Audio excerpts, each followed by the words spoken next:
Hi, local celebrities. Thank you for tuning in for this segment of the Comeback series. I am your host, Jerisa Blunt, and I am with a very, very special guest. I'm sure you have seen her, the writer and creator of the series First on the Issa Rae channel.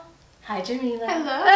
How are you? I'm great. Thank you for having me. Of course, I'm so delighted to have you here. I'm so excited to hear about your story. So let's talk about how did First come along? I've always had an affinity for love stories. Always. My mom and I will watch every single romantic comedy. I always loved reading them.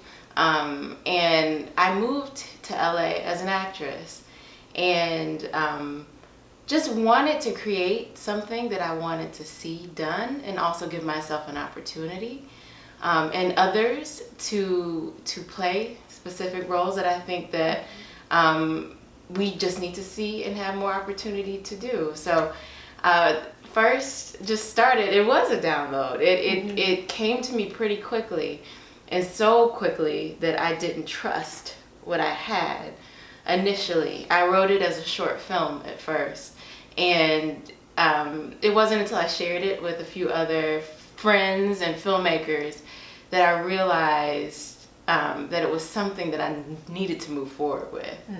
And it developed into a series, into one that is very close to my heart. Yes. Tell me a little bit about, I'm just going to go back a little bit, about when you saw your words on paper, and did it scare you a little bit? Like when you read your own words? Was it like, was that me? Did I write that? You know,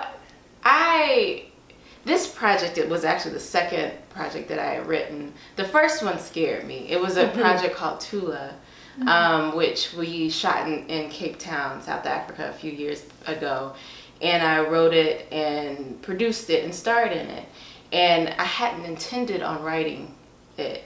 And so the whole process was one that I was really pushed out of my comfort zone and found myself really not doing what was needed in order for the project to come into fruition, but not necessarily trusting that I was prepared to take that role. And it wasn't until after we shot it, it wasn't until after even it being shared with mentors and other people that I realized that I had been prepared to step into that role. And it actually went to Cannes and it did really well in the film festival circuit, but that came after a year of hearing a lot of no's. And so that process helped prepare me for First. I love it. And it was important for me, and I had a mentor even tell me, because of the opportunity to shoot in South Africa came so quickly, I wasn't able to send it to the people that I would normally send it to just even get that confirmation or that validation. And one of my mentors actually told me, he said, you weren't supposed to do that. You needed to know to trust yourself. And so that helped me as I moved forward, and other ideas and concepts I knew I wanted to create came.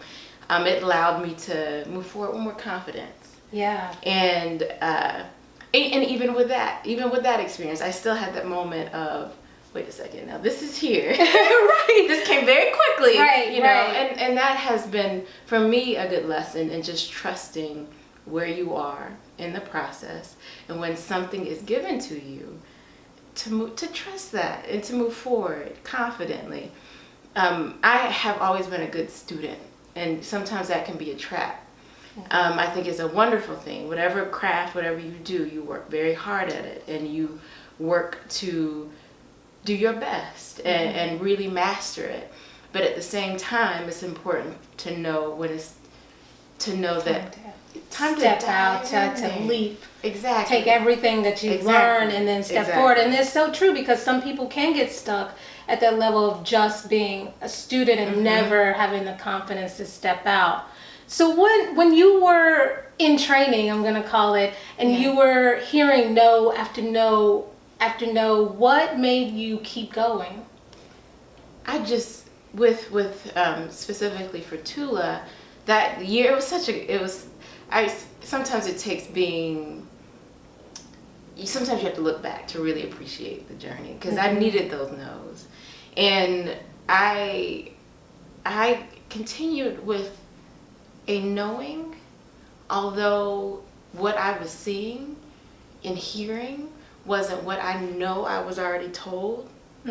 So I love that. it's oftentimes, and you have to move forward knowing that it's a faith walk. It's a walk in faith. It's not accepting what is immediately in front of you, but believing that you have something is greater than you. Yeah.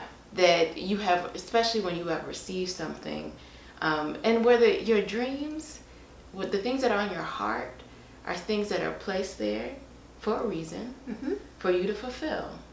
And oftentimes you have to hold on to that, even when everything around you is saying the opposite. Absolutely. And that's where your faith comes in. Absolutely.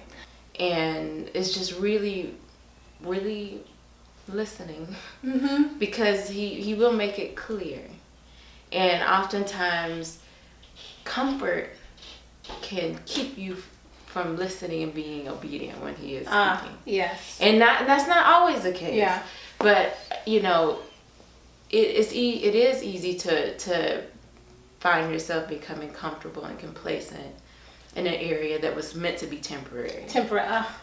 Thank you, local celebrities, for tuning in to this series of The Comeback.